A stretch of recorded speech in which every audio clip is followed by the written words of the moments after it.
Productivity. Gladiator. I'm Brian Nelson Palmer. On this show, we talk about life balance and personal productivity. It's about leveling up the person as a whole with topics that help both at work and at home. In this episode, I want to dig into what are the right and wrong metrics to measure life balance and wellness. With me on the show today is Maggie Gough. She is the Chief Operations Officer of WELCOA, which is the Wellness Council of America. So, Maggie, thanks so much for joining us on the show today. I'm delighted to be here. Can you say a little bit about, for those that aren't familiar with WELCOA, talk about WELCOA. So WELCOA is actually a nonprofit that was founded with a pretty simple idea, which is that we spend the majority of our time at work. And what if the workplace could be a place that amplifies our well-being and not just a place where we go to do a job and get paid and leave at the end of the day? And so it started really as an idea that was really closely associated with the insurance world at that time. It was in the 1980s, and it has grown substantially in its scope and breadth. But, at work parties, when people say, what do you do? If I say workplace wellness, people immediately get an image of their mind of a pedometer with this goal of 10,000 steps. And so what I'll say is, but not in the way that you're thinking about it. We do workplace wellness as a nonprofit that sets the best practice and ethical standards for the industry. And what that means is that rather than looking at what employees who are unhealthy and trying to fix them, we are looking at the organization and the ways that the organization needs to develop so that it can better serve those employees in their time in that company. Interesting. And I think that kind of speaks to my next question, which was just how is WELCOA different from the other people that are in the wellness space right now? That seems pretty clear. What else would you say makes you guys a little different from the others? I think certainly the aspect of looking at the organization instead of, we're certainly looking at the ways in which an organization can purchase vendor partners to serve the employee, a suite of resources that they need to support those individuals. But what also makes us unique is that we are vendor agnostic. And so there's no way in which we are tied to other groups that might be selling products to a business. And so we're truly there to support the professionals of this industry and the organizations themselves. So are you guys providing packages of templates then, or blueprints, or is it actual introductions to all the different vendors, or to what extent do you go in with the organization? All of the above plus some. So what we have is a platform that has a model for which an organization can follow to develop itself. And then we call that our 7 benchmarks model that takes an organization through each of the benchmarks. So things like you need committed and aligned leaders, you need cross-functional support for your well-being initiatives for your employees. You need to know what people actually need. So you need the right data before you just go, oh, we'll go buy that, and it's one size fits all, and now we've checked the box, it's done. It's like, if employees say that they're stressed, don't just go buy a stress app solution, because what if the cause of their stress is your managers need better training on how to communicate? Right? So make sure you have meaningful data, make sure that you're treating this like any other business imperative and you have an operating plan. That's benchmark 4, create an operating plan. Benchmark 5 is choose the right vendor. And we can help you do that. We have a tool called WELCOA Select, and it's the only search engine of its kind in the industry to allow you to search for your needs for a workplace wellness vendor. And then benchmark 6 is looking at your policies and procedure environment. And then benchmark 7 is celebrating and iterating and communicating what you've done. And so there's the model. From there, we have an analytical tool called Checklist, which will evaluate how well an organization is doing within those 7 benchmarks, and then provide you feedback on that. So I always say we've been asking employees to take a health risk assessment for decades. This is the health risk assessment for the employer and how well they're doing and what things they need to be doing to better serve their population. And each of those benchmarks has its own toolkit, and then we have trainings online as well. So it's an entire platform that basically makes it easier for someone who is either a consultant for clients for workplace well-being or someone who is doing well-being internally for an organization. And that can be either a workplace wellness professional or someone in HR, sometimes the CFO, sometimes the COO. So the wide landscape of people who have their hands in this responsibility can all utilize that platform.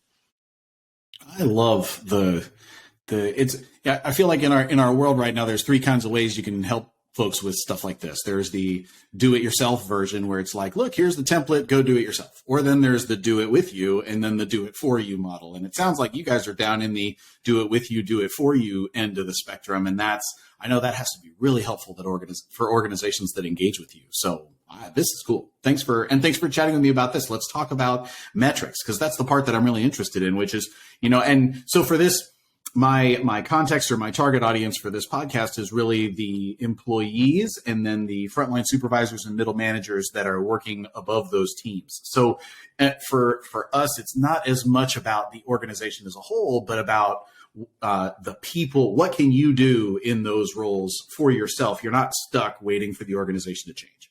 So from that lens, let's talk about the metrics that you've seen. And so what are some of the common metrics that people might be seeing around their workplaces for workplace wellness?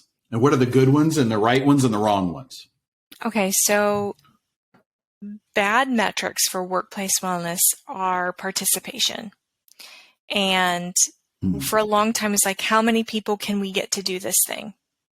And that's a bad metric. But when you're talking about for the individual employee or even the supervisor, I want to back up a little bit, because I think that we need to level set on what a balanced life is. And I'm going to share a little bit of background story here. So I have been in workplace wellness my entire career. I started as a dietitian. I wanted to help people understand really complex ideas about nutrition so that they could take good care of themselves. And that was, I started my career in workplace wellness found me, and I went in trying to support people in the workplace to be healthy. And about a decade into my career, my marriage was a mess. I was suffering from postpartum anxiety that had gone undiagnosed because we screened for postpartum depression, but not postpartum anxiety. And I was way outside of my career well-being. So I was working for an organization that really did not align with my values. So I had these three things that were my whole life: motherhood, marriage, and work, right? Massive portions of my life that were all out of whack. And I was not okay. And I had a total breakdown in the way that we talk about those things, the way you can imagine them. And I had this epiphany that all the things that I had ever done to help people be healthier would not have helped me in that moment. And so I didn't need to walk 10,000 steps a day. I didn't need to eat more fruits and vegetables. I did not need to drink more water. And in reality, I needed to take all of that away because I didn't need any more pressure on myself. And so because I was out of alignment, my values with my employer, I decided I would start my own business. Because, what should you do but start your own business if you're in the middle of a massive life crisis, right? Right. So just make even more change, Maggie. Just keep piling it on. Yeah, absolutely. Yeah, this is bad balance. Don't do this. Okay. And so anyway, I kind of went back to my roots as a dietitian of starting to go back and talking to people about their health and well-being, and, became a student of my experiences in those conversations, because we're missing something here. We're really missing something. And here's what I tell people now. well-being is not this destination that we work towards and reach. Balance is not a destination we work towards and reach. Well-being is a light that you hold inside of yourself, and it can be amplified or diminished by things inside and outside of your control. So in our conventional wisdom about well-being and balance, we do this thing where we say there's who I am today, and then there's who I'd like to be if I were better. And then we say, okay, what's missing from who I am today and who I think is a better version of myself, a more balanced, a healthier version of myself. And then we build the Excel spreadsheet of ways I will improve.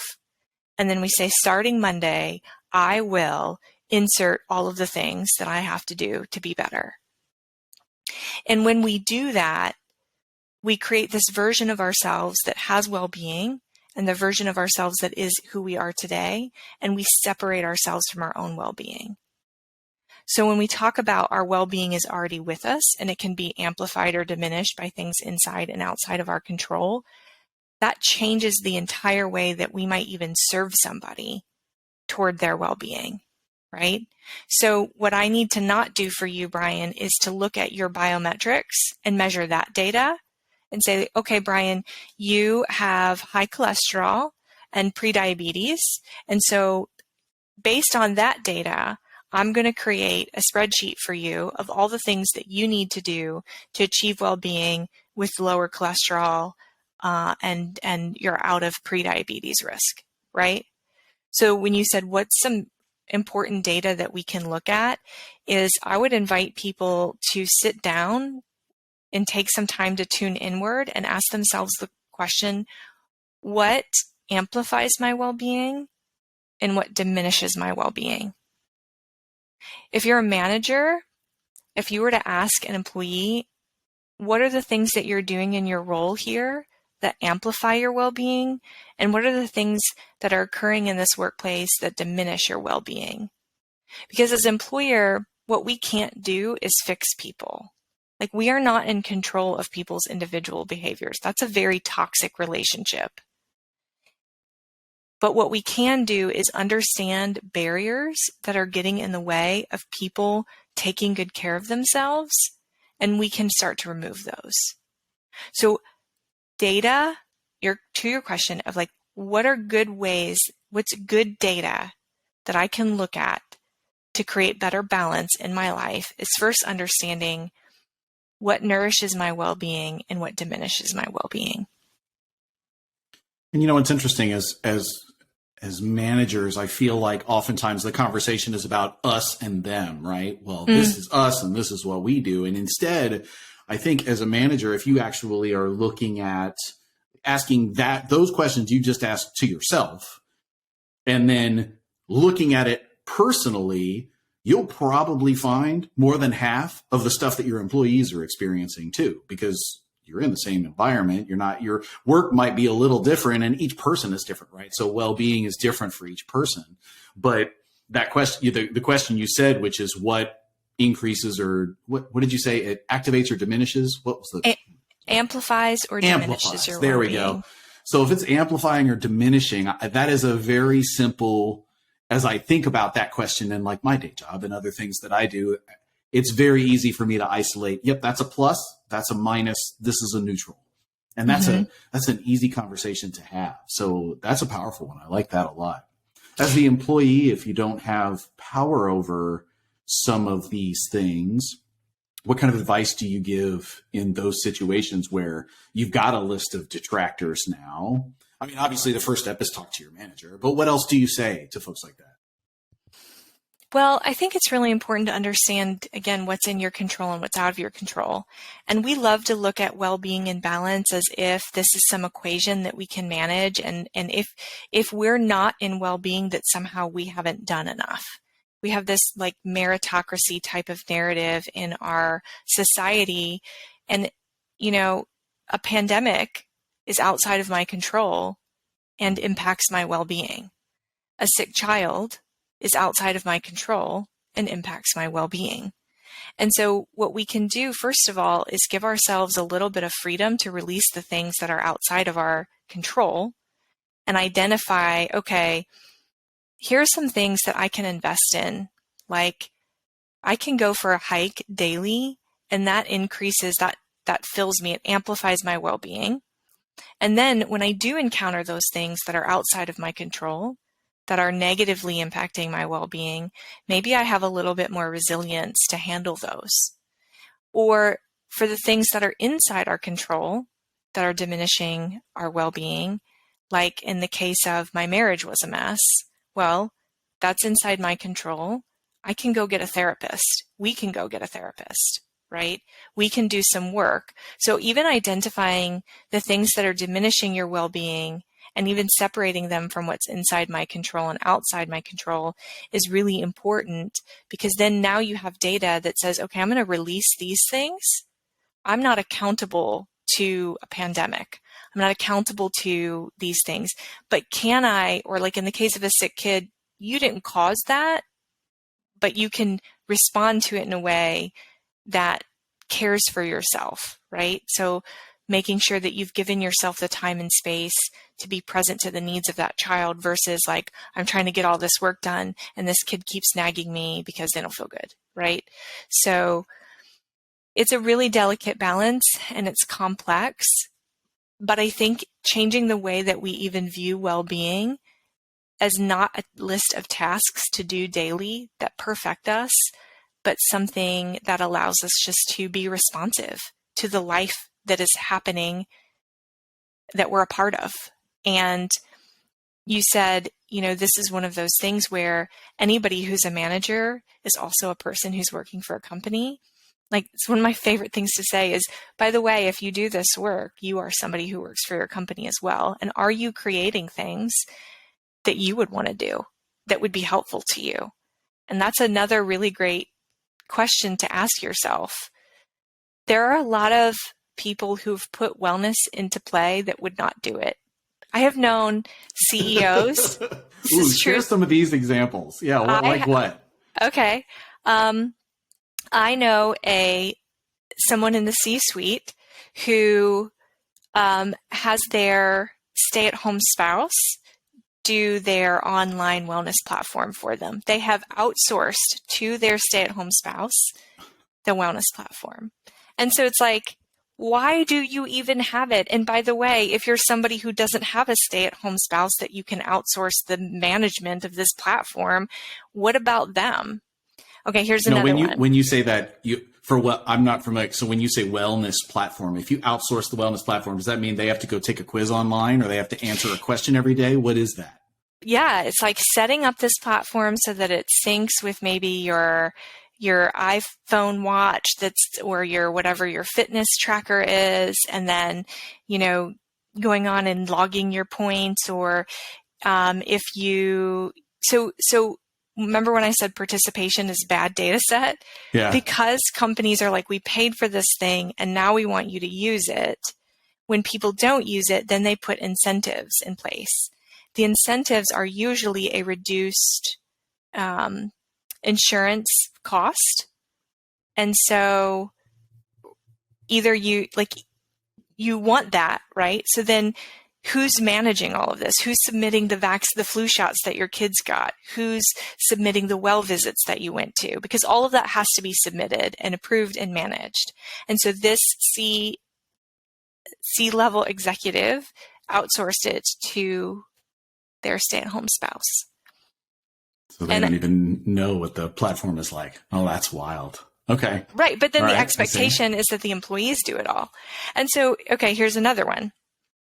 A friend of mine said, I get my kids a flu shot every year because I want to get my kids a flu shot, and I understand the importance of that. But it is not worth it to me to submit the form to get the points for the reduced insurance cost. And now we have a situation where financial and economic privilege is playing a role in our corporate wellness programs. Because if you're somebody who can't afford to not do that, you are now having to do the work where someone else said, I'll give myself the time rather than the effort. God, it gets back to, this is what my TED Talk was on, and what I'm very interested in, the value of your time as a helpful metric for Is it worth it for me to, when the age old question, is it worth your time? I mean, I have a calculator on my site that we do this. If you haven't done that, I certainly hope you'll check out on the Productivity Gladiator site. Go find out for yourself what your time is worth. But I share that not because that's a specific number you need to know, but because it kind of gives a number to exactly what you just said, which is, well, is it worth it for me to go upload that? How long is it going to take me to get the form from the doctor, get it signed, upload it in the thing? Then they're going to have to follow up, and then I have to follow up with them sometime. Totally understand not even worth my time to mess with that. I will just take the free flu shot and not get the points because I don't care that much. Exactly. Absolutely. So when we think about how do we care for ourselves, is it jumping through hoops, or is it really tuning inward to our own needs? And to your point about time, am I spending my time in ways that care for my well-being? Or am I spending my time trying to perfect myself to some version of healthy and balanced that someone created somewhere? Right. Are you some algorithm's answer to what's good for you? Or did you create this picture of what's good for you? And are you working toward it? Wow, that's wild. I think you looked like you seemed like you had another story that you were going to share on that. That was the CEO outsourced the the C-suite person. That is one of them, which there's so much in that story alone around, privilege on multiple fronts. And, I think in that case, what's so frustrating for me is that it wasn't worth that CEO's time. And yet that CEO would demand that other people do that. Yeah. His or her employees to do the same. And I think that when we think about whether or not people are healthy or okay and balanced and what does that look like, we don't get to decide that for other people. And if we want to be a healthy community, what that looks like is believing that everybody wants to live a healthy and thriving life. And if they're not, there are likely challenges and barriers in their way. It's not just that they don't understand that broccoli has a good fiber source, right? There's a lot going on. Our lives are complex, and we need for someone else to not decide how our time should and should not be spent to care for ourselves. Got it. So wellness programs that are a little less prescriptive of thou shall do this, thou shall get 10,000 steps. Different. Yeah. Interesting. Now what we just went through is kind of very personal, or what we just talked about. You have is it good for me, or does it amplify or does it detract from your wellness? Are there metrics that you found that are kind of measurables? I mean, certainly like what is your blood pressure, or these are certainly indicators that you shouldn't ignore per se, but have you found good metrics for people and managers to use that are good indicators? This is an open source tool. It has been validated, but it's Cantrell's Wellness Ladder, and it's really simple. The question is, if you are standing at a ladder and 0 is the ground floor and 10 is the top rung, where would you rate yourself in your well-being on that ladder? And the secondary question is, where do you hope to be on that ladder in the next 3 years, right? And so they've actually validated this to say, I believe it's 0 to 3 is someone in crisis, and 4 to 6 is like moderating well-being, and 7 and above is someone who's thriving. And so, when I had my own business, I used as a baseline tool. When someone would come in to do work with us, we would ask them that question, and then we would ask them that in 6 months and then in a year. Because if someone's at a 4 and they want to see themselves at a 7, then what do they need to get there? And so again, now it's not prescriptive, but then I can ask them, why did you rate yourself as a 4? What are the things that are keeping you at a 4? What are the things that you think would help you get to a 7? So that's a healthy tool, a good tool that we've used. Can you imagine how different a performance review conversation would go if part of that conversation involved asking that question and that little part of the conversation? I feel like most performance reviews in many organizations are just, here's an hour, let's find some time. It's really busy, but we got to cram this in because the deadline's by this date. So here, find a time, and then here's what I think, here's what you think. And having a separate, if you're having your check-in meetings, on how they're doing, it sounds like that latter tool would be a great sort of metaphor or a way to check in with people in more than just, hey, did you do your job? Mm-hmm. That'd be a powerful thing. WELCOA provides some consulting for organizations in addition to the services, if that's something that they would like to use us for. And we work with one of the major cities in the United States, and they decided that they wanted to have wellness as a part of their performance reviews, as a part of their performance growth. And one of the things we have to be really careful about with that is that the people giving those performance reviews understand psychological safety. Because a performance review is me, Maggie, the manager, reviewing you, Brian, your performance. And in that dynamic, I have the authority. So if I all of a sudden start talking to you about your well-being, am I starting to tell you why you are and are not okay in your well-being? Or am I asking because I need to, you're giving me feedback now about how I can be better supportive. And so what we did it is really great if an organization wants to weave wellness into performance conversations. But if you do that, please make sure that your managers understand that they are not rating someone else's well-being, because that's not their business. That is employee determined. Yeah. And that it is an area where they are receiving feedback about ways in which they could be better at supporting that person's well-being. So maybe your communication style is really stress-inducing as a manager, and you need to work on that, and you need to develop some skills.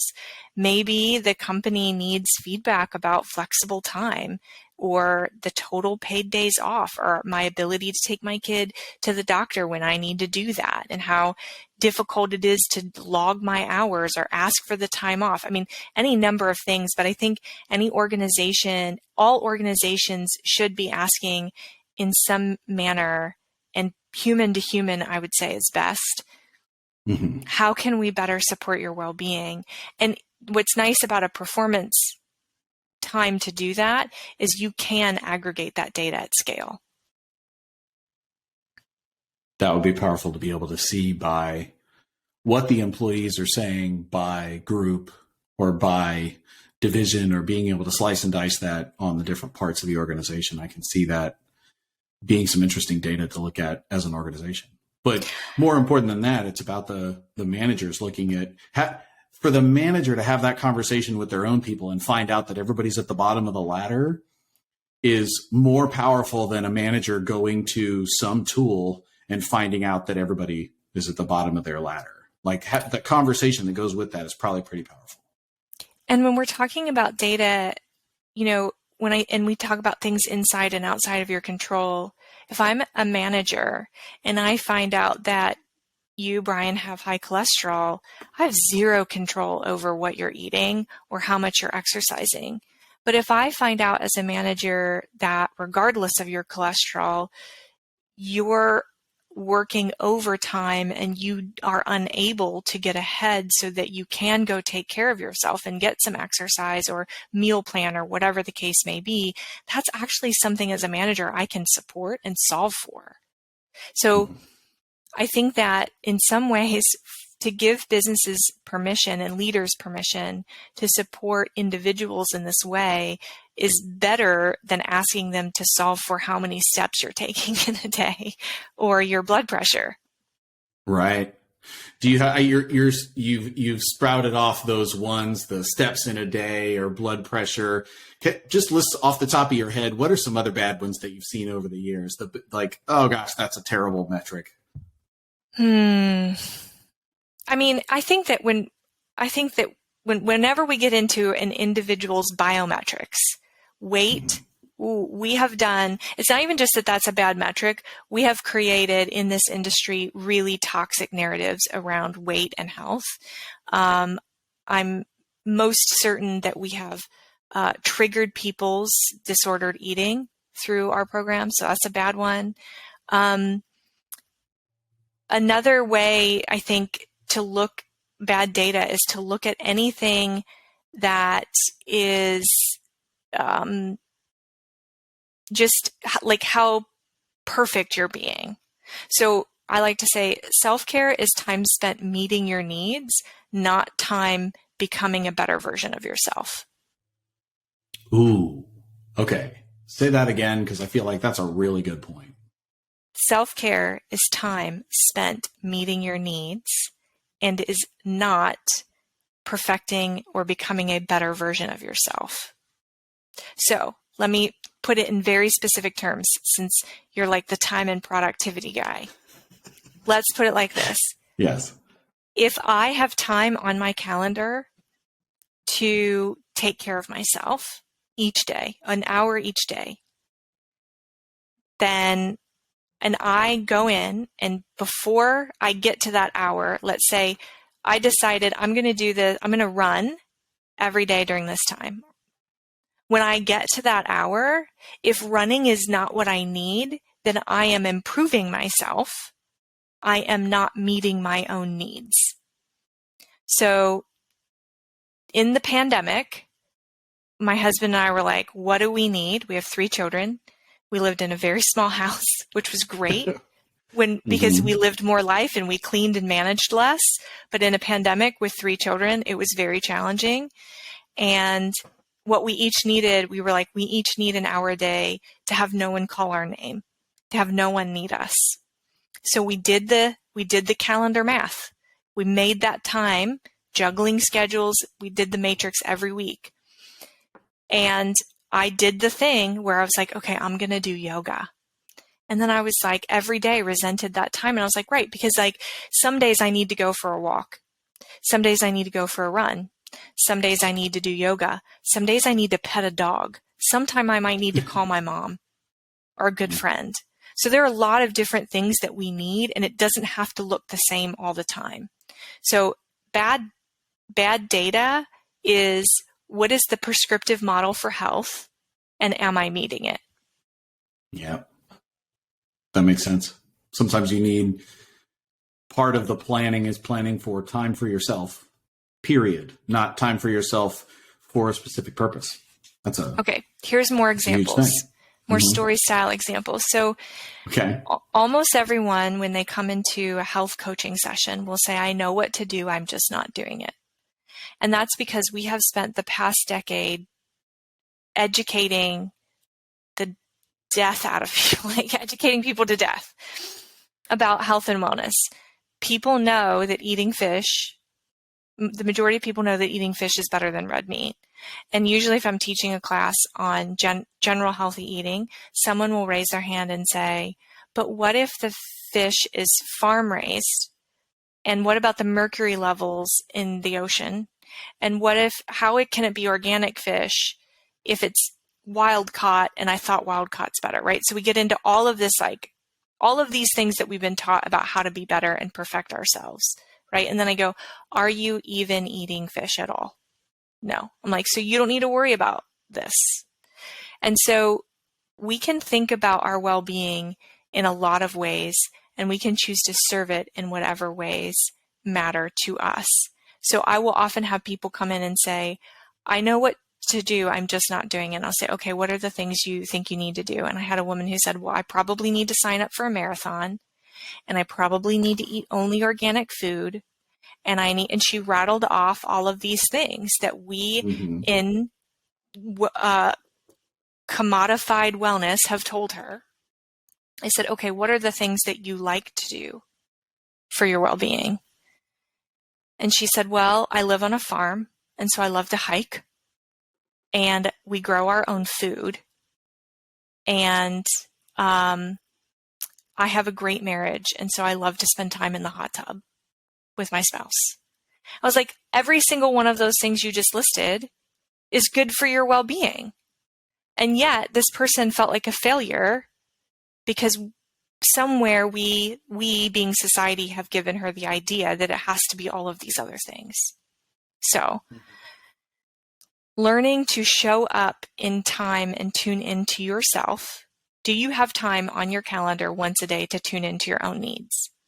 I think Adam Grant recently posted on social media, what was a couple months ago, he posted that research says that 2 to 4 hours a day of downtime is healthy, but more than that can lead to languishing. And I just thought 2 to 4 hours a day is bougie. Who has this amount of time?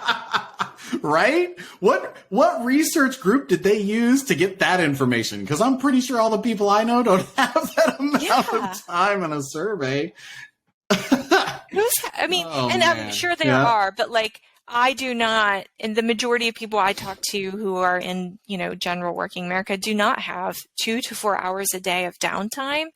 Yeah. So what I often challenge people to do as they start this journey is to just start with, here's some good data. Do you have 30 minutes a day to tune into yourself and even understand what it is that you need for your well-being? Yep. That makes a lot of sense. And that might even be like solving for something that is diminishing your well-being.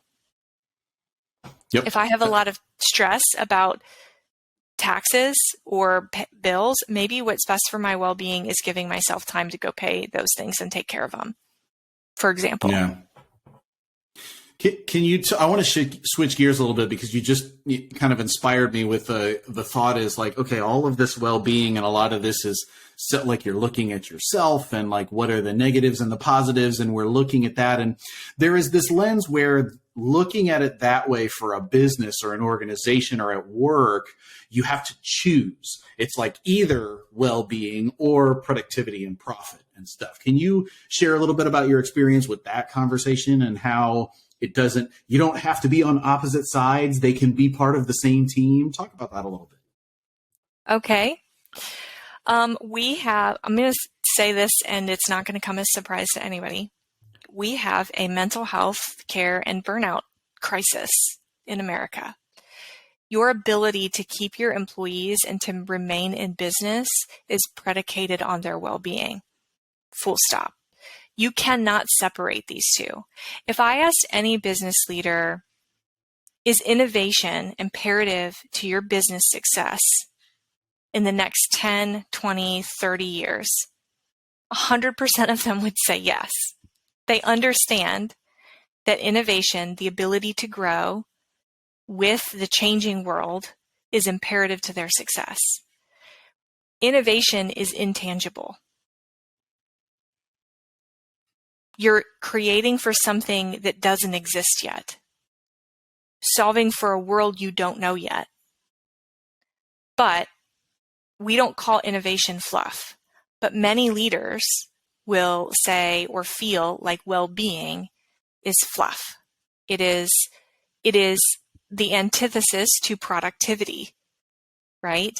Or self-care and it's simply not the case. Your employees' ability to tune into and meet their own needs and your ability to create an environment that allows for that is imperative for your business success, because we don't have the great resignation and quiet quitting for no reason.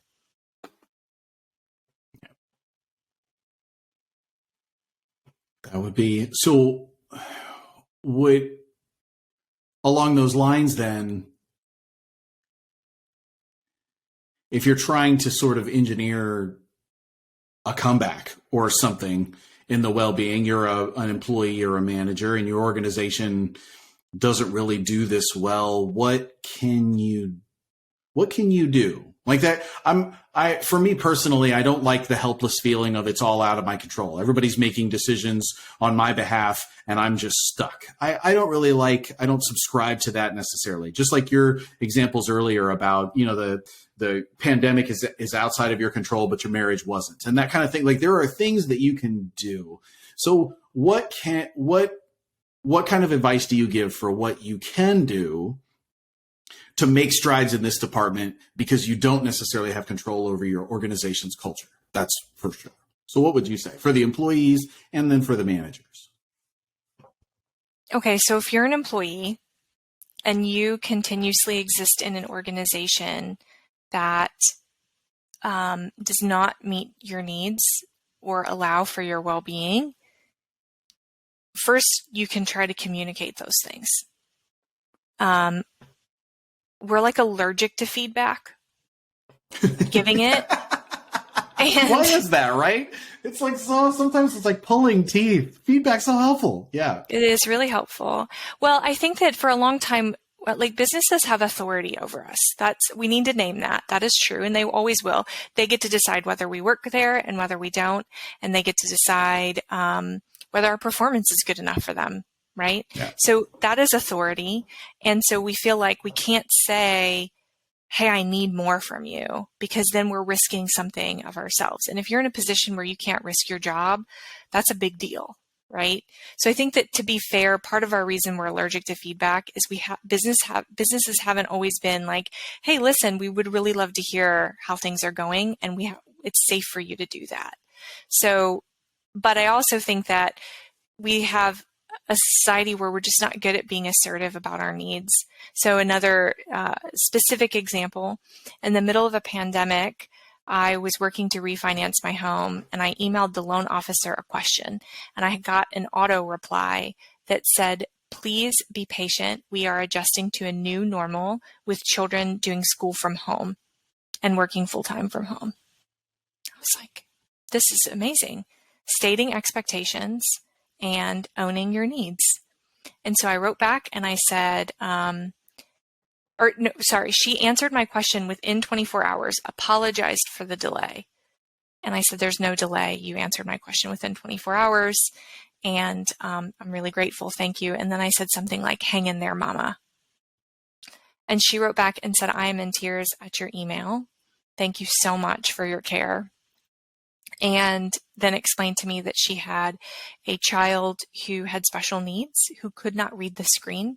So she was reading everything that was coming off of the screen while trying to work full time.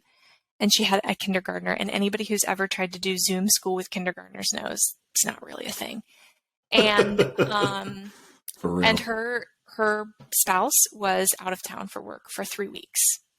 So, this is, I often wondered what conversation she had with her manager when she set that boundary. But there are a lot of ways that we can own some of those boundaries and state those boundaries. I mean, I think that's why we have quiet quitting. Quiet quitting is not disengagement, in my opinion. It's simply boundary setting. There is a point at which I'm going to turn off my computer for the day. I'm not quiet quitting. I'm done for the day. I worked hard and now I'll be done, right? Right. So I think for individual employees, the better that we get at naming our needs and asserting boundaries to meet those needs, that's within our control. If you've done that and you continuously are met with more of the same, go find a new job. That's a thing that we can do. And when we say businesses will fail if they don't take good care of their employees, this is what we're talking about. If you are a manager and you're feeling burned out yourself, hearing somebody else's needs can be really hard. But the more that you can remain in a state of curiosity, in learning, and ask someone to tell you more, the better it will be to be able to solve that problem together. So it's hard to get feedback when we're already burned out ourselves as leaders, but it's also okay if you're burned out as a leader to step down from that role and let someone else lead for a little bit if you're not in a position to do that. And it's also okay to just say, how do we solve this together? Because you don't have to solve it all as a manager. Ugh. You read my mind. That was the point I was going to make, which is like, look, in these conversations, it's often not your job to fix it. Like oftentimes as managers, you fix it. You're in fix it mode all day, but it's not your job to fix it. It's like, tell me more. And what do you think it would look like if this were a better situation? And, what can we do together? And there are some instances where it is that using our authority as managers to grant permissions for things. Yep. And when they give you all those ideas, when you have that conversation and they offer all those ideas, see if you can pick one or two of those ideas that you could help with. Because some of them you're going to have to say no. We know that. They only want to work 3 days a week. Okay, well, that's not going to work as much as that would be awesome. So all right. But find the one if they need to leave 2 hours early so that they can go take a dance class on Wednesdays because that just fills their cup up, or they go with their family to do it or something and, check those boxes. Yes, that absolutely. I love that point. I was asked to consult once for a small company. It was a family-owned company. And they said, will you please come in and help us buy wellness? And I said, oh, okay, but first, can I just talk to your employees? It's a small enough company, I can just quickly listen. So we did a quick survey. It was like 5 questions. And the feedback was, we work hard. We're really committed to this company. It's like a family. But I want to be able to coach my son's soccer team. And I can't leave at the end of the day and manage all of that. And so I'm sacrificing a lot. So I gave the feedback to leadership. You don't need to go purchase anything. You need to create some flexible scheduling. This was before the pandemic. Right. Yeah. And you need to create some flexible scheduling. And the CEO looked me right in the face and said, well, look, we're old. Literally, we are old school and we're not going to do that. And I thought, well, at least you know yourself. And now your employees can decide whether or not they want to belong here. Because there was nothing unique that this organization did. Those people could go find jobs lots of places.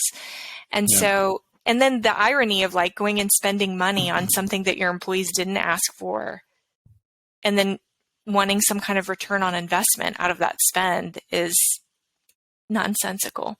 So I think sometimes, the solutions are much simpler. Yeah. Being a good community and serving each other as human beings and being a little bit vulnerable in that is really what we need right now. And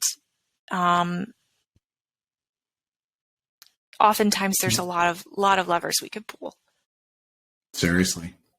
Well, I want to bring us to a close. And one of the last things I want to ask you is if we can just kind of talk about this personally a little bit. I love the story you shared in the very beginning about how your solution to all of the problems was to quit everything and start your own business or something. So can you share a little bit about how life balance and wellness has gone for you and what this means to you personally? Yeah. I mean, for me, it's ongoing. Again, I'm never arriving. And even the things I teach this for a living, I am an expert in this. I've been doing it for almost 2 decades now. And I still make mistakes like take the time on my calendar and put a prerequisite on it, right? Because doing it in a new way is quite countercultural. There's lots of people who are going to sell me something to fix me. And so me being in a mindset of having to fix myself and be better is not surprising, but really giving myself some grace and saying, my job in this moment is to decide what I need. So I do have on my calendar a hike on right now based on the calendar matrix. And it can't just be the calendar, it has to be the calendar matrix because there's so much happening on that calendar with 2 working parents and 3 children that 2 days a week is all I get to have this time to myself. And I do have an activity on there, but there are days that I arrive to that time with that activity, which is hiking. trail running, and I will decide I don't have the mental or emotional capacity today to take on anything harder. So I will just walk with some music, right? Like I will meet my needs in that moment. And I still, as I'm walking, will have these feelings of like, oh, I should be running and I should be, and it's like, no, this is actually fine. This is actually okay. And, so for me, it's the work is never done. And that one of my good friends recently said to me, a lot of us are walking around and we don't lead well-examined lives. And that just really hit me. And I thought, this is really what I'm trying to do, is just pause enough myself to examine my own life and to understand what I need. And I'm going to add one more thing, because we've talked a lot about self-care and what's in your control. Sometimes what's missing is your community care. So that's, if I'm going to talk about my journey from starting my own business to where I am now, I would say that a big part of that growth also, to be able to care for myself, has been ensuring that I had the right community care, which means that my spouse and I have an equitable workload in terms of child rearing and household management. It means that I outsource certain things. It means that I have really healthy friendships. So I have this community care so that I can also meet my own needs when that time exists. I think there's power in that. I've been reflecting on that a lot with social media lately. And I feel like people, when they want their break or their mental break or whatever, they resort to social media. And the thing about social media is it's not as engaging. It doesn't mean nearly as much as a direct text message to somebody who means something to you, or the communication back and forth that comes from actually engaging with someone on the phone or texting direct, even if it's just texting with your girlfriend or with your friend or whatever. That means so much more than scrolling Instagram and spying on what other people are doing that's been polished for the internet and happens to look amazing and isn't real. Like, nah, man, my day sucks. And text that to your girlfriend. That means that's a way better conversation. So I like that. So, well, I have a tip on that. Ooh, yeah.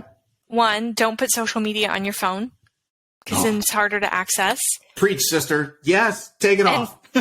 And two, when you have that moment where you're like, because we live in this world where we're like operantly conditioned to like pick up our phone any downtime we have. Yeah. When I am detoxing from social media, I have that all the time. I will scroll through my photos. Ooh. And then I am reminded of how really, truly beautiful my life is. Oh my gosh. Total side note here, the newest iOS, I just updated my phone, and there is a button at the bottom of your photos called For You.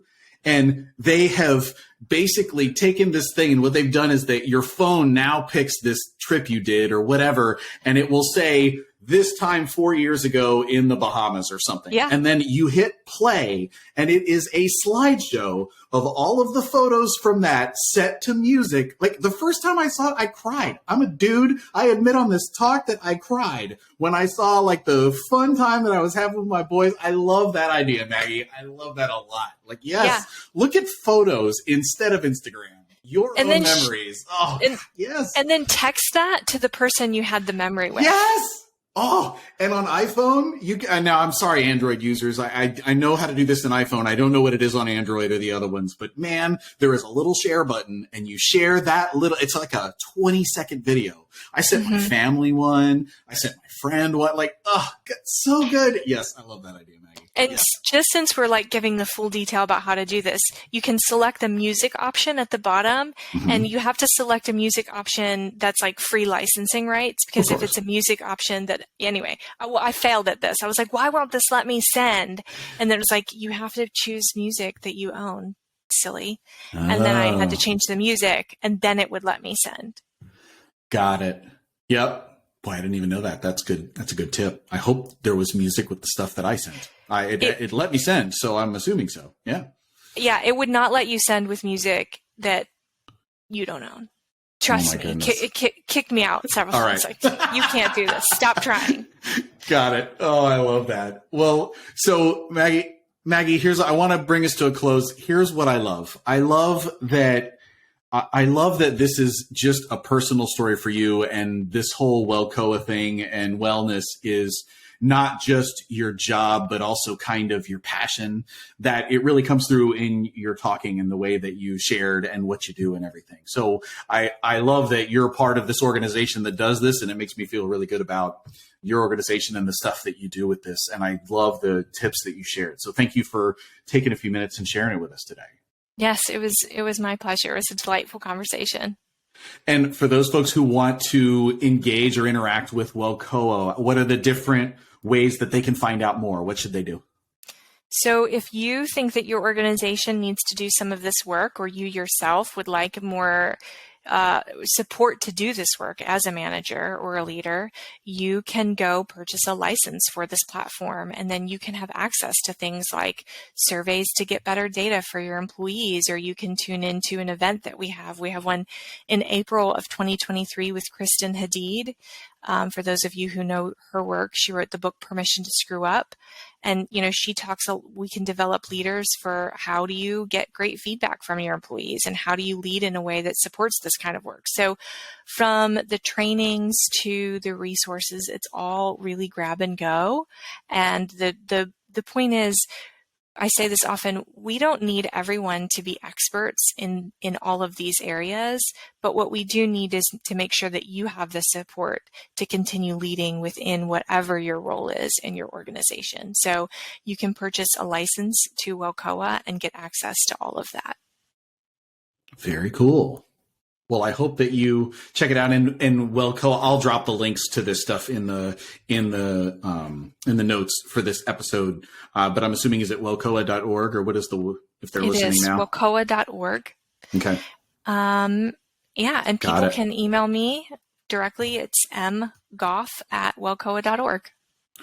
Got it. Or reach out to Maggie directly if you've had any of the stories she shared you identify with. I'm sure she wouldn't mind a story like that in the middle of her workday. So don't be shy and actually do that. So, and for you tuning in, one specific request: do you have a friend or colleague who identifies with today's topic? Because I feel like oftentimes you listen to these podcasts or you listen to these episodes and it often just goes by, oh, that was really interesting or something. But if there is someone who popped into your head and you haven't already done it, I hope that you hit share and share some of Maggie's tips with them too, and send this episode to them and WELCOA.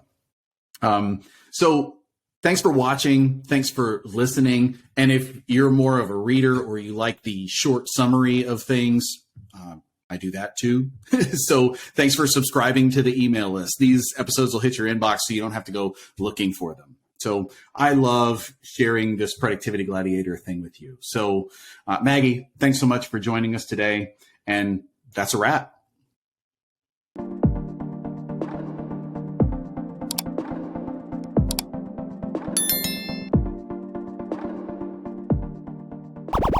Productivity Gladiator.